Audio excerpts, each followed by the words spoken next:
राधे राधे। आशा करती हूँ कि आप सभी लोग खुश होंगे, स्वस्थ होंगे, मस्त होंगे। जय भोलेनाथ। सोमवार है। भगवान शंकर की कृपा आप लोगों को प्राप्त हो। पूरे शिव परिवार की कृपा आप लोगों को प्राप्त हो। आप लोगों के सारे कष्टों को भगवान दूर करें। आज मैं आप लोगों को कथा सुनाने जा रही हूँ। भगवान शिव की सोमवार की कथा। सोमवार की कथा सुनाने जा रही हूँ। जितनी देर कथा सुने उतनी देर तक हाथ में, दाहिने हाथ में साबुत चावल और थोड़े फूल उसे जरूर रखें। कथा पूर्ण होने के बाद में उसे भगवान शंकर के ऊपर अर्पित कर दें। एक साहूकार था जो भगवान शिव का अनन्य भक्त था। उसके पास धन धान्य किसी भी चीज की कमी नहीं थी, लेकिन उसकी कोई संतान नहीं थी और वह इसी कामना को लेकर के रोज शिवजी के मंदिर जाकर दीपक जलाता था। साथ में भगवान शंकर की बड़े ही भक्तिभाव पूर्वक पूजा करता था।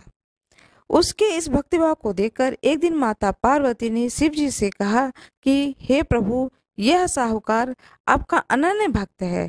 इसको किसी भी बात का कष्ट है तो आपको उसे अवश्य दूर करना चाहिए। शिव जी बोले, पार्वती, इस साहूकार के पास पुत्र नहीं है, यह इसी से दुखी रहता है। माता पार्वती कहती हैं कि हे ईश्वर, कृपा करके इसे पुत्र का वरदान दे दीजिए। तब भोलेनाथ ने कहा कि हे पार्वती, साहूकार के भाग्य में पुत्र का योग नहीं है। ऐसे में अगर इसे पुत्र प्राप्ति का वरदान मिल जाए भी गया तो वह केवल 12 वर्ष की आयु तक ही जीवित रहेगा। यह सुनने के बाद भी माता पार्वती ने कहा कि हे प्रभु, आपको इस साहूकार को पुत्र का वर देना ही होगा, अन्यथा भक्त क्यों आपकी सेवा पूजा करेंगे। बड़े ही भक्तिभाव से यह साहूकार आपकी पूजा करता है, इस उम्मीद से पूजा करता है कि इसकी मनोकामना की पूर्ति होगी। माँ पार्वती भोले बाबा से कहती हैं कि कृपया इसके भक्ति को देखते हुए इसकी मनोकामना की पूर्ति करें। माता के बार बार कहने से भोलेनाथ ने साहूकार को पुत्र का वरदान दिया, लेकिन साथ में यह भी कहा कि वह केवल 12 वर्ष तक ही जीवित रहेगा। साहूकार यह सारी बातें सुन रहा था, इसलिए उसे न तो खुशी हुई और न ही दुख। वह पहले की तरह भोलेनाथ की पूजा अर्चना करता रहा। उधर सेठानी गर्भवती हुई और 9वें महीने में उसे सुंदर बालक की प्राप्ति हुई।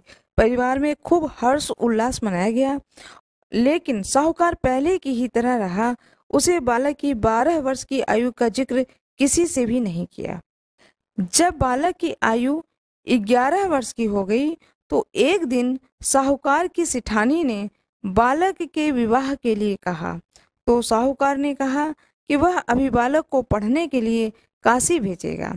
इसके बाद उसने बालक के मामा जी को बुलाया और कहा कि इसे काशी पढ़ने के लिए ले जाओ और रास्ते में जिस भी स्थान पर रुकना वहाँ यज्ञ करना, ब्राह्मणों को भोजन कराते हुए आगे बढ़ना। उन्होंने भी इसी तरह करते हुए जा रहे थे कि रास्ते में एक राजकुमारी का विवाह था। जिससे उसका विवाह होना था वह एक आंख से काना था। उसके पिता ने जब अति सुंदर साहूकार के बेटे को देखा तो उसके मन में आया कि क्यों न इसे ही घोड़ी पर बिठाकर शादी के सारे कार्य संपन्न करा लिए जाएं। तो उन्होंने मामा से बात की और कहा कि इसके बदले में वह अथाह धन देंगे। वह राजी हो गए। इसके बाद साहूकार का बेटा विवाह की वेदी पर बैठा और जब विवाह का कार्य संपन्न हो गए तो जाने से पहले उसने राजकुमारी को चुनरी के पल्ले पर लिख कर दिया कि तेरा विवाह तो मेरे साथ हुआ, लेकिन जिस राजकुमार के साथ भेजेंगे वह तो एक आंख का काना है। इसके बाद वह अपने मामा के साथ काशी के लिए चला गया। उधर जब राजकुमारी ने अपनी चुनरी पर यह लिखा हुआ पाया तो उसने राजकुमार के साथ जाने से मना कर दिया। तो राजा ने भी अपनी पुत्री को बारात के साथ विदा नहीं किया। बारात वापस लौट गई। उधर मामा और भांजे काशी पहुंच गए। एक दिन जब मामा ने यज्ञ रचा रखा था और भांजा बहुत देर तक बाहर नहीं आया तो मामा ने अंदर जाकर देखा तो भांजा के प्राण निकल चुके थे। वह बहुत परेशान हुए, लेकिन सोचा कि अभी रोना पीटना मचाया तो ब्राह्मण चले जाएंगे, यज्ञ का कार्य अधूरा रह जाएगा। जब यह यज्ञ संपन्न हुआ तो मामा ने रोना पीटना शुरू किया। उसी समय शिव पार्वती उधर से जा रहे थे। माता पार्वती ने शिव जी से पूछा, हे प्रभु, ये कौन रो रहा है। तभी पता चलता है कि यह तो भोलेनाथ के आशीर्वाद से जन्मा साहूकार का पुत्र है। तब माता पार्वती कहती हैं कि स्वामी, इसे जीवित कर दें, अन्यथा रोते रोते इसके माता पिता के प्राण निकल जाएंगे। तब भोलेनाथ ने कहा कि हे पार्वती, इसकी आयु तो इतनी ही थी, वह भोग चुका है। लेकिन माता के बार बार आग्रह करने पर भोलेनाथ ने उसे जीवित कर दिया और लड़का ओम नमः शिवाय करते हुए जी उठा। मामा भांजे दोनों ने ईश्वर को धन्यवाद दिया और अपनी नगरी की ओर लौटे। रास्ते में वही नगर पड़ा और राजकुमारी ने उन्हें पहचान लिया। तब राजा ने राजकुमारी को साहूकार के बेटे के साथ बहुत सारे धन धान्य के साथ विदा किया। उधर साहूकार और उसकी पत्नी घर के छत पर बैठे थे। उन्होंने यह प्रण कर रखा था कि यदि उनका पुत्र सकुशल न लौटा तो वह छत से कूदकर अपने प्राण त्याग देंगे। तभी लड़के के मामा ने आकर साहूकार के बेटे और बहू के आने का समाचार सुनाया, लेकिन वह नहीं माने। तो मामा ने शपथ पूर्वक कहा। तब तो दोनों का विश्वास हो गया और दोनों अपने बेटे बहू का स्वागत किए। उसी रात साहूकार को स्वप्न में शिव जी ने दर्शन दिया और कहा कि तुम्हारे पूजन से मैं प्रसन्न हुआ हूँ।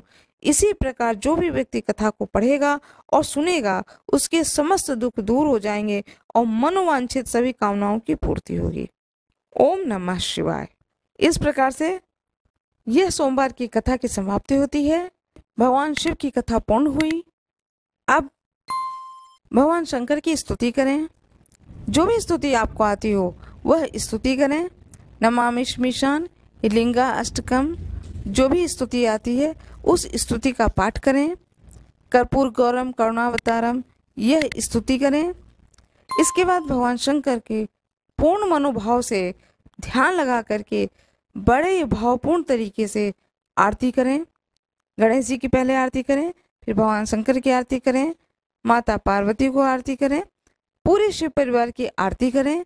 आरती करने के बाद में जो भी आपने भोग लगाया है, जो भी भोग के लिए वहाँ पर प्रसाद स्वरूप रखे हैं आप, फल है, पंचामृत है और मेवा है। सूखे मेवा भी भगवान शंकर को भोग लगाया जाता है, तो मेवा है।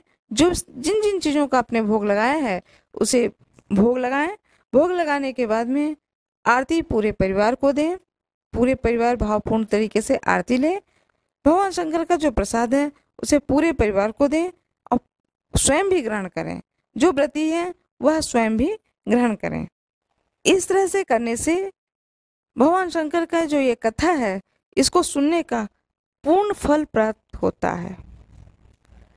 भगवान शंकर के ऊपर कुछ न कुछ, जो शिवलिंग है उसके ऊपर कुछ न कुछ दक्षिणा अवश्य रख दें।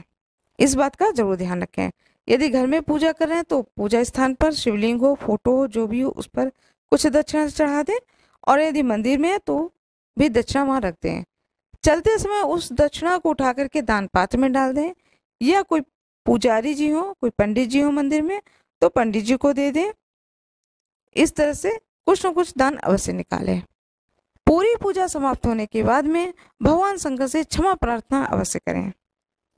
देखिए, हम सभी लोग मानव हैं, इंसान हैं, हमसे बहुत सारी गलतियां होती हैं और छोटी छोटी गलतियां बहुत सारी हो जाती हैं जाने अनजाने में। इसलिए क्षमा प्रार्थना अवश्य पढ़ें। यदि क्षमा प्रार्थना आपको नहीं याद है तो आप हृदय से हाथ जोड़ करके खड़े हो जाएं भगवान शंकर के सामने। अपनी मनोकामना को बताएं कि हे ईश्वर, मेरा ये मनोकामना है, इसकी पूर्ति करें। जो भी आपकी मनोकामना हो उसे बोलें। उसके बाद में क्षमा मांगे भगवान से कि मेरे पूजा करने में जो भी त्रुटि रह गई हो, जो भी मुझसे गलती हो गई हो, हे प्रभु, हे करुणानिधान, आप तो दया के सागर हो और मैं एक मनुष्य हूँ, मेरी उस गलती को अवश्य क्षमा करें। इस तरह से विनीत भाव से भगवान से क्षमा मांगे। जितनी देर कथा सुने उतनी देर तक हाथ में, दाहिने हाथ में साबुत चावल और थोड़े फूल उसे जरूर रखें। कथा पूर्ण होने के बाद में उसे भगवान शंकर के ऊपर अर्पित कर दें। यह कार्य अवश्य करें। ओम नमः शिवाय, इस मंत्र का जाप अवश्य करें। शिवालय में खड़े हो चाहे घर में हो, 108 बार जरूर पढ़ें। रुद्राक्ष का माला हो तो उसके ऊपर 108 बार जरूर पाठ करें। ओम नमः शिवाय का अवश्य जाप करें। मेरा ये वीडियो अच्छा लगा हो तो कमेंट बॉक्स में जरूर बताएं, ओम नमः शिवाय लिखें। मेरे वीडियो को लाइक करें। हर हर महादेव। माता पार्वती की जय हो, गणेश जी की जय हो। आज मैं आप लोगों को कथा सुनाने जा रही हूँ।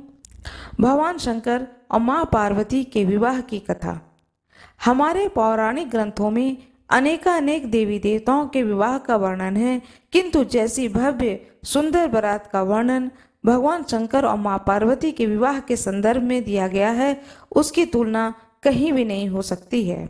इस बारात के विषय में कहा जाता है कि इसमें संसार के सभी प्राणी सम्मिलित हुए थे और उनके भार से पृथ्वी अपनी धुरी पर झुक गई थी। उसे संतुलित करने हेतु भगवान शंकर ने महर्षि अगस्त्य को अपने आशीर्वाद और उनके समस्त पुण्य फल के साथ पृथ्वी के दूसरे छोर पर भेजा, तब जाकर पृथ्वी का संतुलन सही हो पाया। माता पार्वती का भगवान शंकर को तपस्या कर विवाह के लिए मना लेना भी एक असंभव कार्य था, क्योंकि माता सती के देहवासन के पश्चात महादेव वैरागी हो गए थे। जब वे विवाह हेतु मान गए तो उनके विवाह की तैयारी में त्रिलोक जुट गया। भोलेनाथ ही एकमात्र ऐसे देव हैं जो देव, दैत्य, मानव, दानव, असुर, राक्षस, गंधर्व, नाग, किन्नर, यक्ष, भूत, प्रेत, पिशाच, बैताल, डाकनी, शाकनी, यातुदान, ब्रह्म राक्षस और इसके अतिरिक्त भी समस्त जातियों के लिए पूज्य हैं। इसके अतिरिक्त वे पशुपतिनाथ हैं। इसी कारण पशु जाति भी उनके विवाह में सम्मिलित होने के लिए तत्पर थे। इनमें से कई तो ऐसे हैं जो एक दूसरे के घोर शत्रु थे, किंतु देवाधिदेव के विवाह में सम्मिलित होने के लिए सारे मतभेद को भुला दिए। उधर माता पार्वती भी परमपिता ब्रह्मा के पुत्र पर्वतराज हिमालय की पुत्री थीं। वे एक प्रकार से शाही विवाह था। इसी कारण सभी प्रकार की व्यवस्था का ध्यान रखा गया था। उधर सभी लोग सबसे पहले अपने पूरे ठाट बाट के साथ कैलाश पर सारे देवता उपस्थित हुए। शिवगण तल्लीनता से महादेव का श्रृंगार करने में व्यस्त थे। जटाजूट, नाग, रुद्राक्ष, भस्म, मुंडमाला इत्यादि से उनका श्रृंगार किया गया। समस्त अप्सराएं कैलाश पर नृत्य कर रही थीं और महादेव का अद्भुत रूप देखकर कह रही थीं कि उनके योग्य कन्या तो त्रिलोक में नहीं मिलेंगी। बारात और मित्र वर से परिहास ना करें, ऐसा भला हो सकता है? भगवान विष्णु भी महादेव का यह रूप देखकर हंसते हुए बोले, ऐसे अद्वितीय वर के लिए तो यह बारात योग्य नहीं है। अवश्य ही कन्या के घर में हमें लज्जित होना पड़ेगा। श्री हरि की ऐसी हंसी ठिठोली सुनकर महादेव ने प्रसन्न होते हुए नंदी से सभी को एकत्रित करने को कहा। तब सब लोगों ने एक साथ ऐसा कोलाहल किया जिसकी तुलना नहीं हो सकती है। इस तरह से भगवान शंकर की बारात निकली। तुलसीदास जी लिखते हैं रामचरितमानस में कि बहुत ही सुंदर वर्णन किया है। कोई मुखहीन विपुल मुख काहू, बिनु पद कर कोई बहु पद बाहू, विपुल नयन कोई नयन विहीना, रिष्ट पुष्ट कोई अति तन कीना। इस बारात में कोई बिना मुख का था, किसी के बहुत मुख थे। कोई बिना हाथ पैर का था तो किसी के बहुत सारे हाथ पैर थे। किसी की बहुत सी आंखें थीं तो किसी की आंख नहीं थी। कोई बहुत ही मोटा ताजा था तो कोई बहुत ही दुबला पतला था। सभी देवी देवता अपने अपने वाहनों के साथ में बारात के साथ निकले।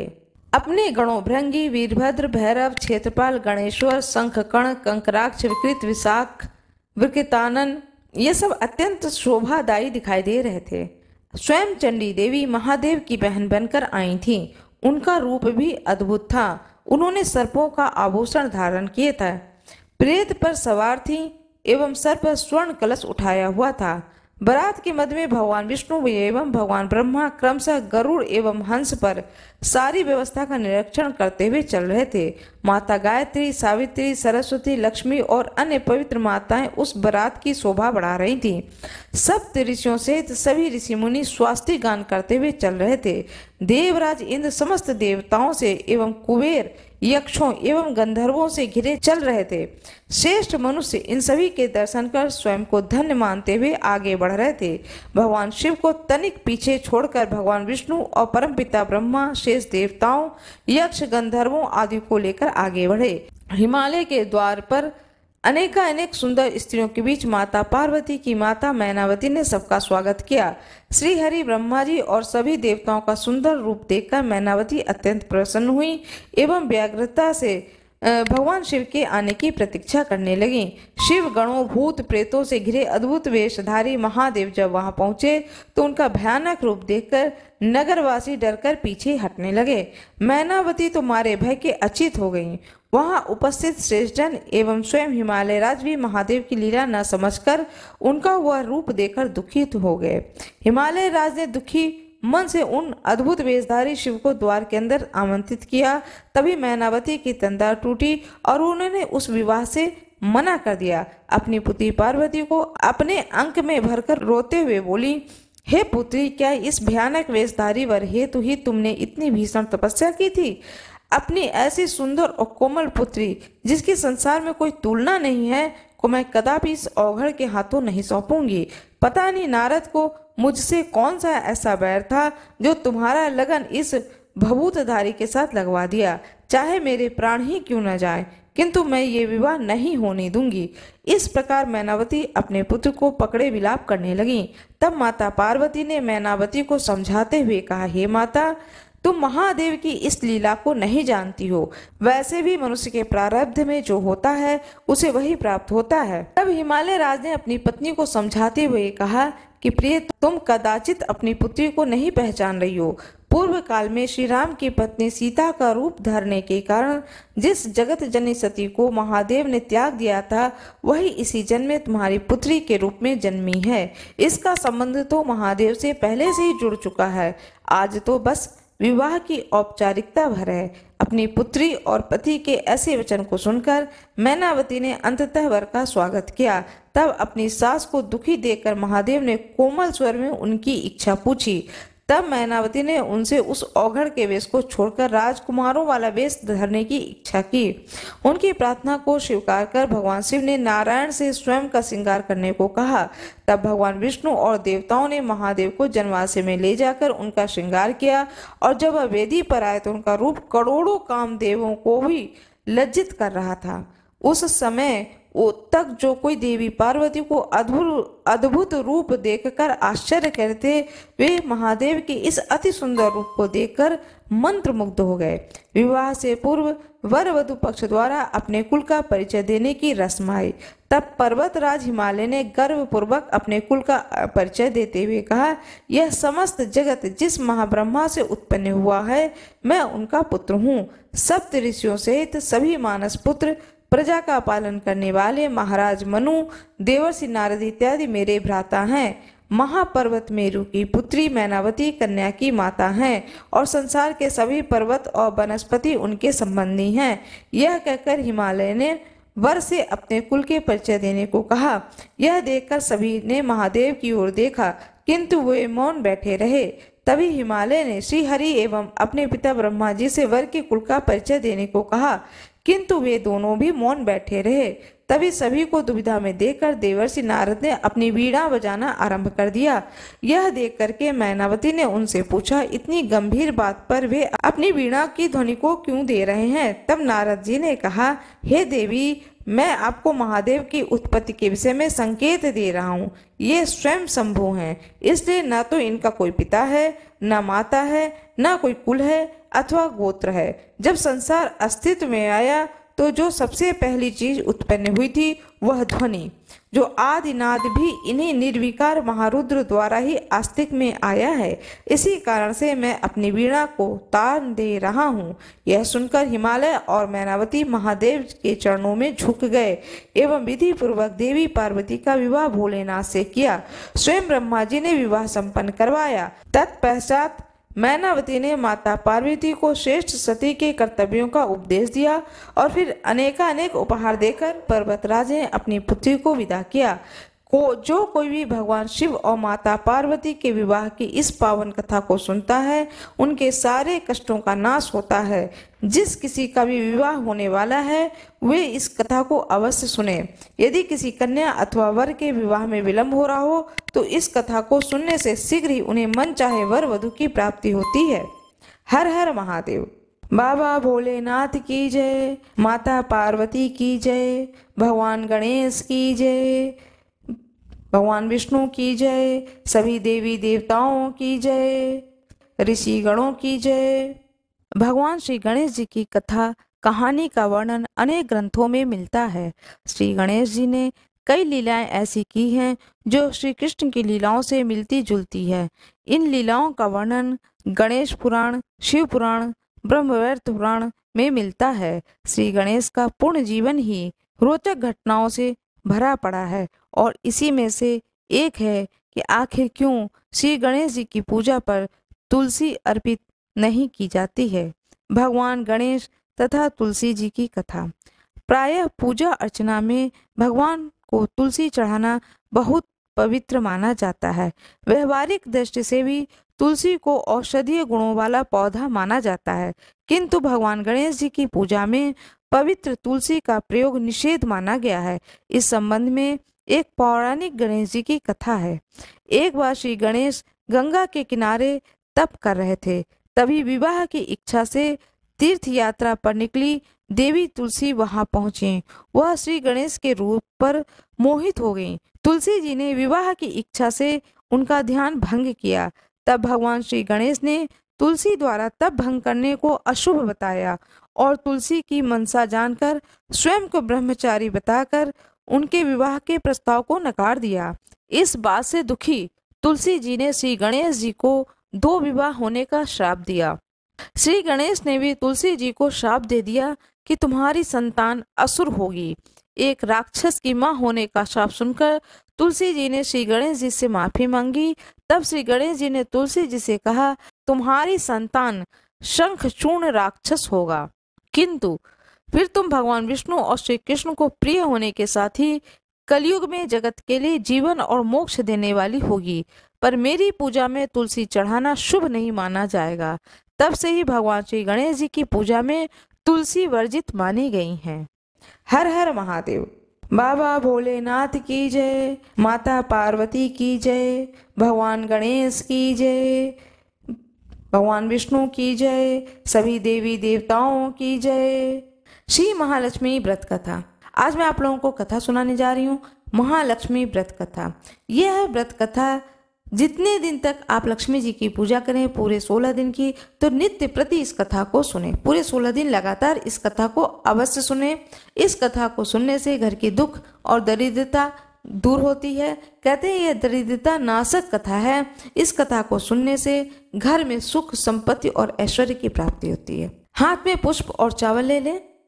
यह व्रत भाद्रपद के शुक्ल पक्ष की अष्टमी तिथि को आरंभ करके आश्विन मास के कृष्ण पक्ष की अष्टमी को समापन किया जाता है। व्रत कथा।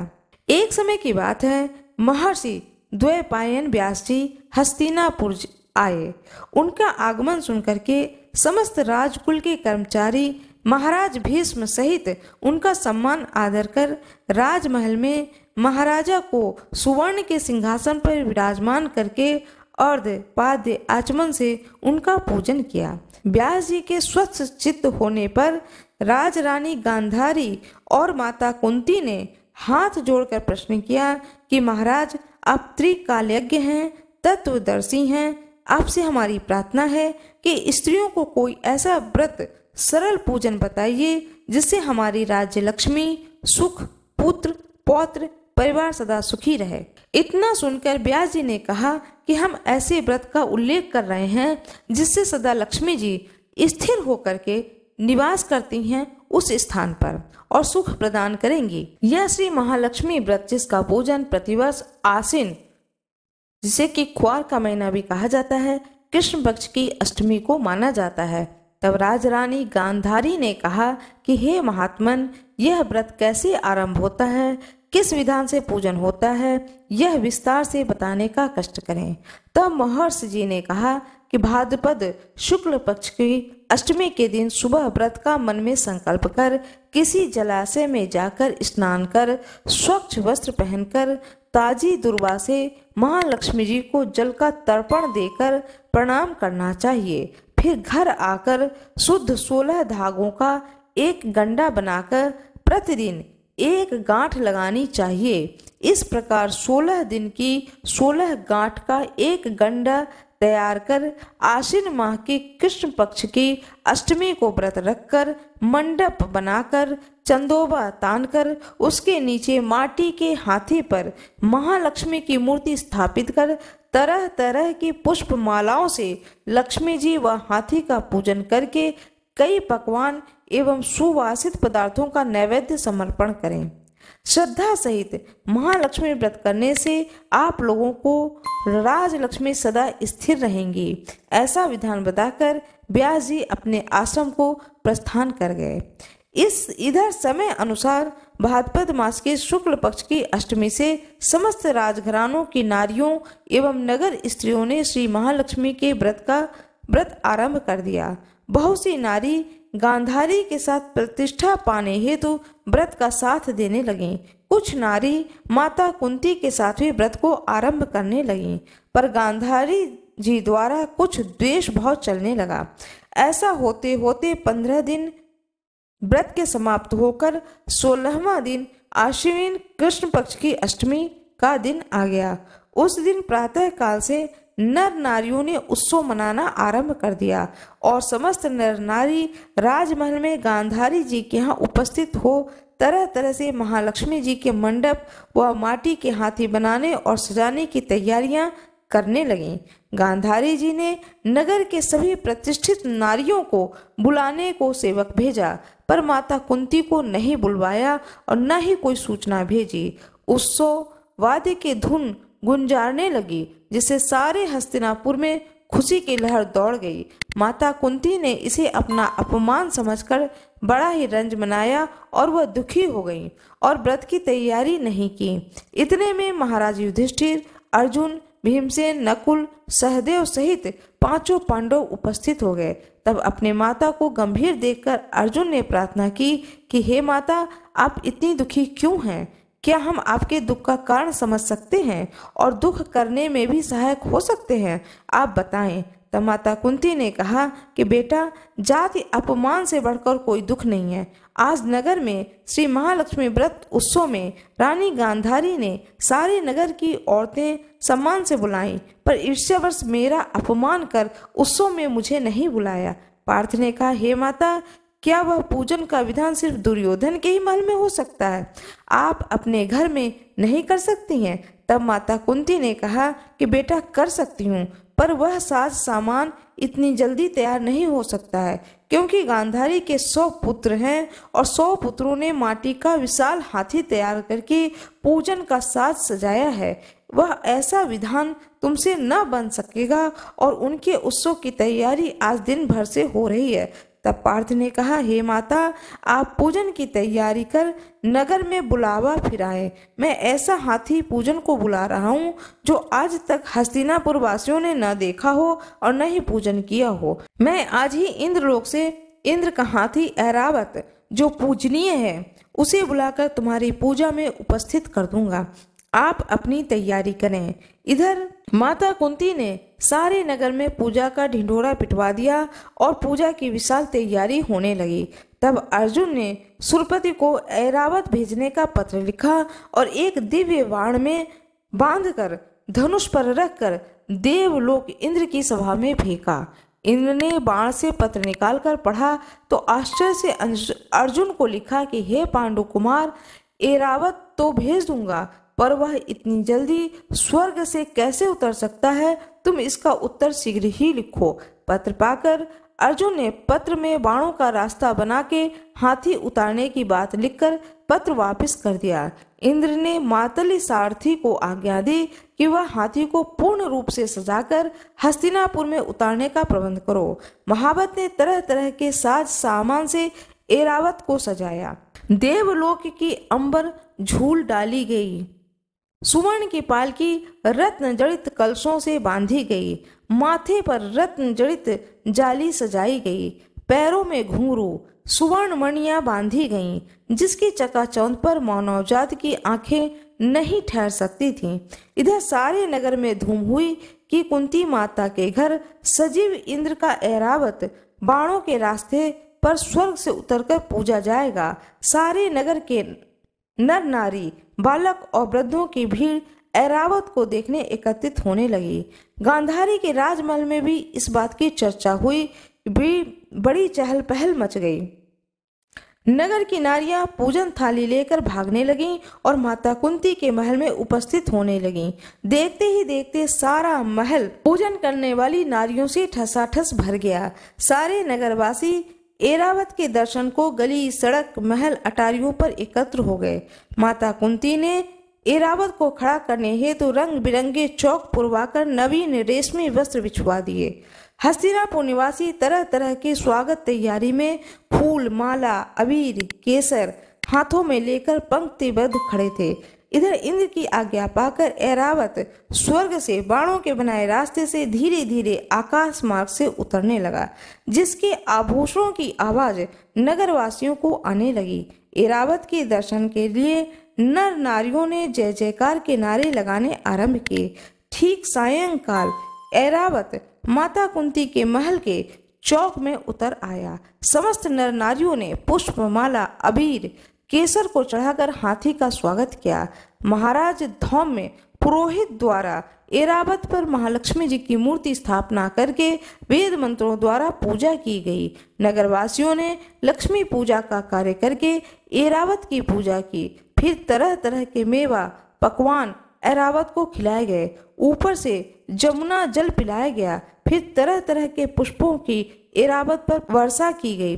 पुरोहित द्वारा स्वस्ति पुण्याह वाचन पर व्रती नारियों द्वारा लक्ष्मी जी का पूजन विधान से कराया गया। कुंती ने व्रत के डोरे के गंडा में 16वीं गांठ लगाकर लक्ष्मी जी के सामने समर्पण किया। ब्राह्मणों को पकवान, मेवा, मिठाई देकर भोजन की व्यवस्था की। तब वस्त्र, द्रव्य, सुवर्ण, अन्न, आभूषण देकर ब्राह्मणों को संतुष्ट किया। तत्पश्चात सभी नर नारियों ने महालक्ष्मी जी का दीपक जलाकर प्रेम से संपूर्ण पूजन कर आरती आरंभ की। भगवान विष्णु की जय हो, माता महालक्ष्मी की जय हो, ऐरावत हाथी की जय हो। जिस तरह से कुंती माता के आंगन में ऐरावत पर सवार होकर माता लक्ष्मी विराजित की गई, घर आंगन में पूजा हुआ और नगर के सभी नगरवासी आए और सुंदर विधि विधान से माता कुंती ने पूजा की। इसी तरह से सभी भक्तों के घर में, आंगन में इसी तरह से सुंदर तरीके से माता लक्ष्मी का पूजन हो, सदा सर्वदा पूजन होती रहे और उनकी कृपा सभी पर होती रहे। महालक्ष्मी जी की पूजा भाद्रपद कृष्ण पक्ष की अष्टमी तिथि से आरंभ होकर के आश्विन मास की अष्टमी तिथि तक यह महालक्ष्मी पूजन चलता है, जो कि पूरे 16 दिन तक चलता है। इस कलयुग में इंसान की इज्जत तभी होती है जब उसके पास लक्ष्मी होती है, धन होता है, वैभव होता है, तभी उसका यश होता है। सारे गुणगान सब कुछ धन और वैभव पर टिका हुआ है। इससे बहुत ही जरूरी है कि लक्ष्मी की कृपा सब पर बनी रहे। जो कोई भी इस व्रत का अनुष्ठान करता है 16 दिन के लिए, कहते हैं माता लक्ष्मी उस पर प्रसन्न होती हैं, उसे धन, धान्य, वैभव, लक्ष्मी, यश, कीर्ति सभी चीजों की प्राप्ति होती है। मेरा यह वीडियो कैसा लगा कृपया कमेंट बॉक्स में जरूर बताएं। कमेंट बॉक्स में माता लक्ष्मी की जय हो अवश्य लिख दें। वीडियो को लाइक करना ना भूलें। चैनल को सब्सक्राइब अवश्य कर दें। बेल आइकन जरूर दबा दें। जो कोई भी मेरे इस वीडियो पर नए हों कृपया वीडियो को लाइक जरूर कर दें। धन्यवाद।